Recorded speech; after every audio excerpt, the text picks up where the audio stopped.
Chapter 7. There was a rosebush on the little Sterling lawn, growing beside the gate. It was called Doss's Rosebush. Cousin Georgiana had given it to Valancy 5 years ago, and Valancy had planted it joyfully. She loved roses. But, of course, the rosebush never bloomed. That was her luck. Valancy did everything she could think of, and took the advice of everybody in the clan. But still, the rosebush would not bloom. It throve and grew luxuriantly, with great leafy branches untouched of rust or spider. But not even a bud had ever appeared on it.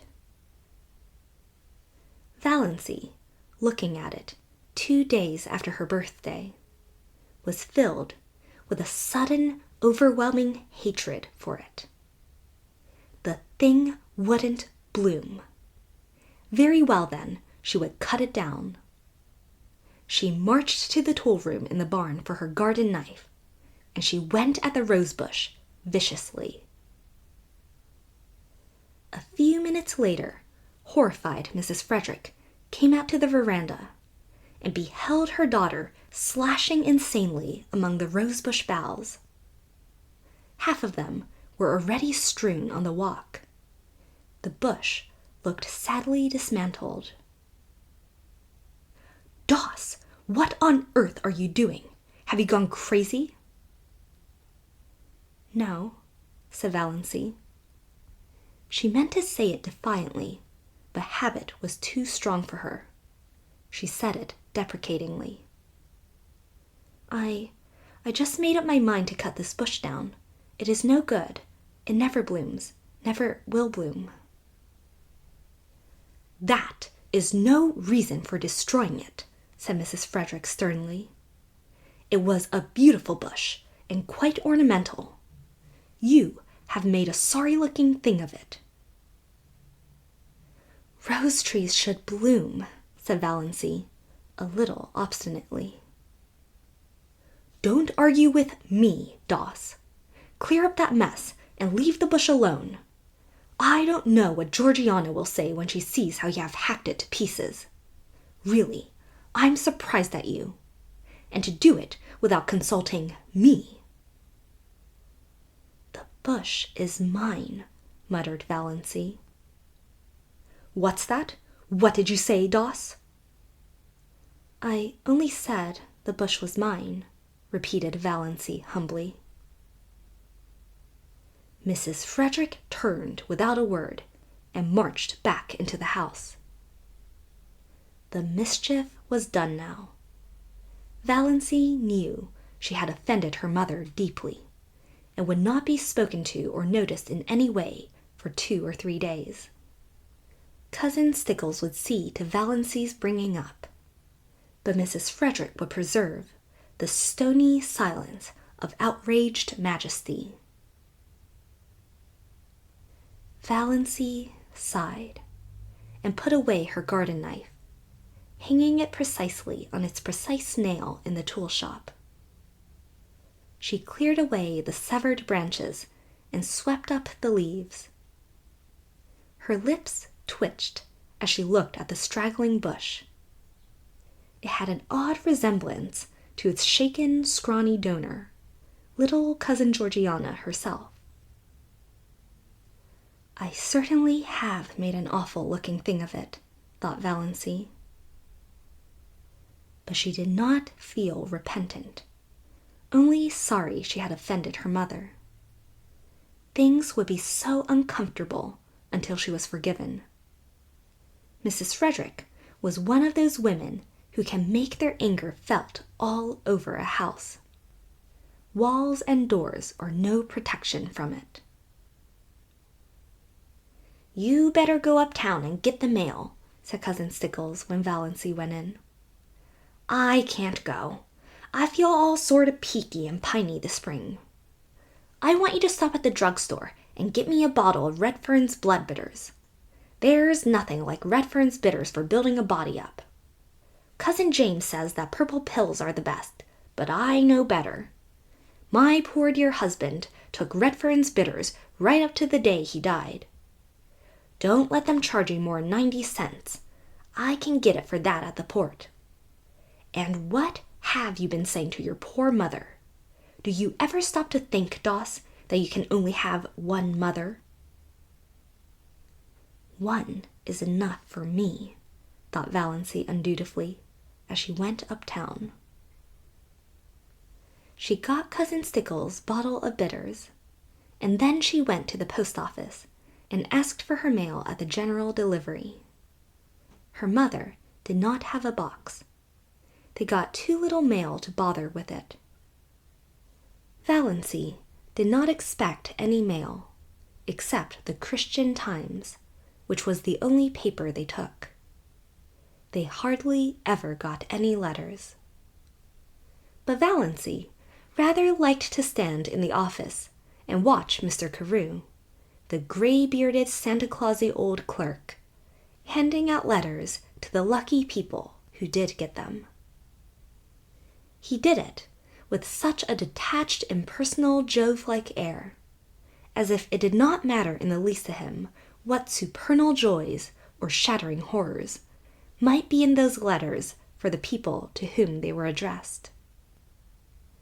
Letters had a fascination for Valancy, perhaps because she so seldom got any. In her blue castle, exciting epistles, bound with silk and sealed with crimson, were always being brought to her by pages in livery of gold and blue.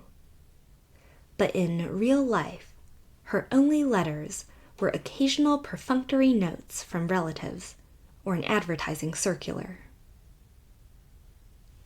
Consequently, she was immensely surprised when Mr. Carew, looking even more Jovian than usual, poked out a letter to her. Yes, it was addressed to her plainly, in a fierce black hand. Miss Valancy Sterling, Elm Street, Deerwood. And the postmark was Montreal. Valancy picked it up with a little quickening of her breath. Montreal. It must be from Dr. Trent. He had remembered her after all. Valancy met Uncle Benjamin coming in as she was going out, and was glad the letter was safely in her bag. "What," said Uncle Benjamin, "is the difference between a donkey and a postage stamp?" "I don't know. What?" answered Valancy dutifully. "One you lick with a stick, and the other you stick with a lick. Ha-ha!"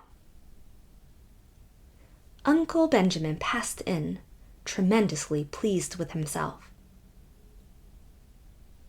Cousin Stickles pounced on the Times when Valancy got home, but it did not occur to her to ask if there were any letters. Mrs. Frederick would have asked it, but Mrs. Frederick's lips at present were sealed. Valancy was glad of this. If her mother had asked if there were any letters, Valancy would have had to admit there was. Then she would have had to let her mother and Cousin Stickles read the letter, and all would be discovered. Her heart acted strangely on the way upstairs, and she sat down by her window for a few minutes before opening her letter. She felt very guilty and deceitful. She had never before kept a letter secret from her mother. Every letter she had ever written or received had been read by Mrs. Frederick. That had never mattered. Valancy had never had anything to hide. But this did matter. She could not have anyone see this letter.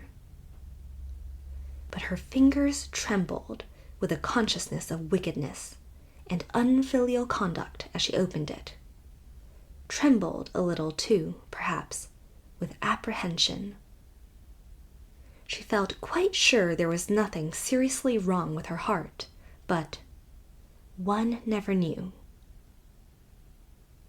Dr. Trent's letter was like himself, blunt, abrupt, concise, wasting no words. Dr. Trent never beat about the bush. Dear Miss Sterling, and then a page of black positive writing. Valency seemed to read it at a glance.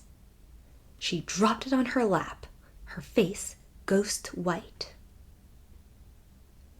Dr. Trent told her that she had a very dangerous and fatal form of heart disease, angina pectoris, evidently complicated with an aneurysm, whatever that was, and in the last stages. He said, without mincing matters, that nothing could be done for her. If she took great care of herself, she might live a year, but she might also die at any moment. Dr. Trent never troubled himself about euphemisms. She must be careful to avoid all excitement and all severe muscular efforts. She must eat and drink moderately. She must never run. She must go upstairs and uphill with great care. Any sudden jolt or shock might be fatal. She was to get the prescription he enclosed filled and carry it with her always, taking a dose whenever her attacks came on. And he was hers truly, H.B. Trent. Valency sat for a long while by her window. Outside was a world drowned in the light of a spring afternoon.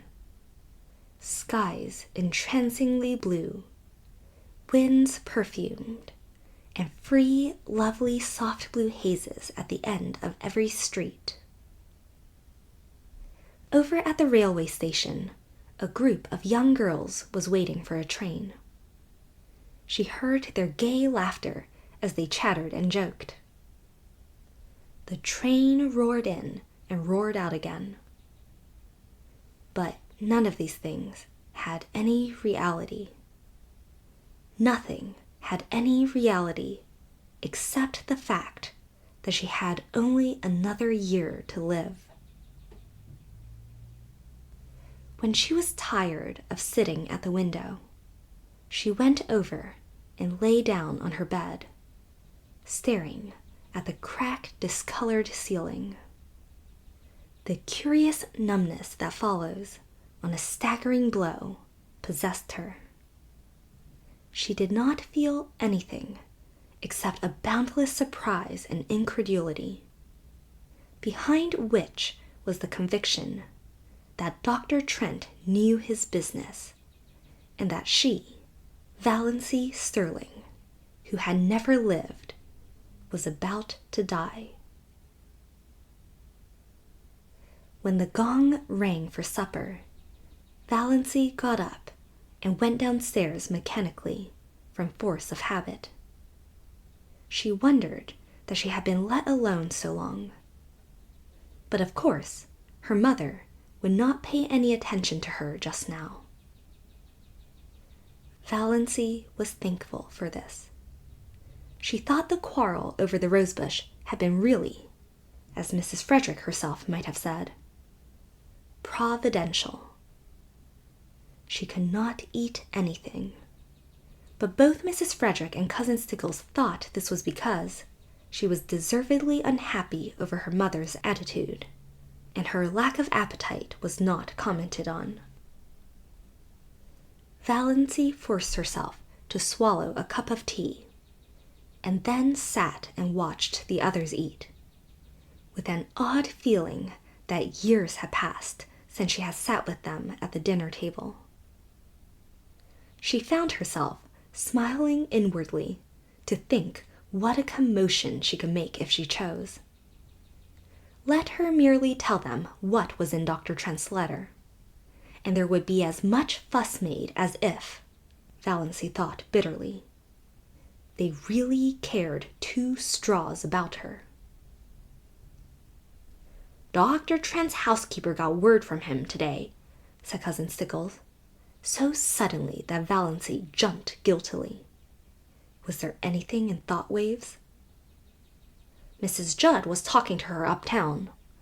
They think his son will recover, but Dr. Trent wrote that if he did, he was going to take him abroad as soon as he was able to travel, and wouldn't be back here for a year at least."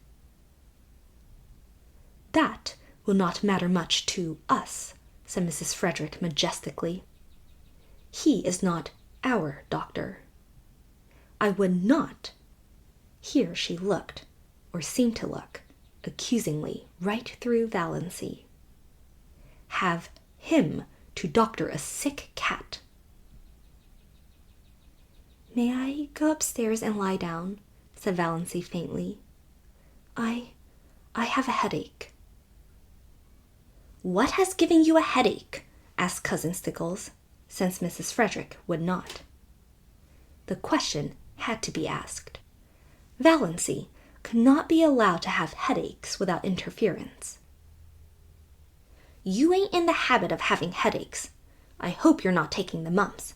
Here, try a spoonful of vinegar." "Piffle," said Valancy rudely, getting up from the table. She did not care just then if she were rude. She had had to be so polite all her life.